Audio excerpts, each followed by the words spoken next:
นี่แองกัดนะครับแม่ลูกของพ่อใหญ่ปอกแองกัดแม่ลูกตาเพิ่นสดใสขนาดเลยนี่ครับสูงประมาณเมตรเท่าไหร่ก่อนใหญ่ปอกนี่เมตร25เด้ออันนี้แม่เพิ่นอันนี้ลูกเพิ่นครับลูกสีดำๆนะครับลูกสีดำๆเป็นแองกัดแม่ลูกตัวเมียนะครับเป็นลูกตัวเมียนี่ติดแสงแดดนะครับนี่แองกัดดำนะครับเด้อแองกัดดำแม่ลูกแองกัดดำแม่ลูกครับอันนี้เป็นแม่เพื่อนอันนี้เป็นลูกแรก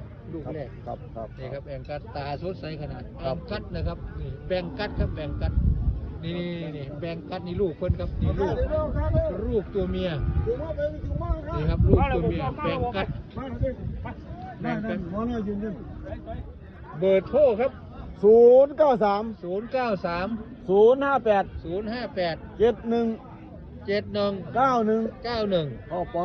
อป๊อกเท่าไหร่ก่อนครับเท่าไหร่ก่อนนี่25ซะเนาะเพราะว่ามันกัดแม่ลูก 25,000นะครับแม่ลูกตัวเมีย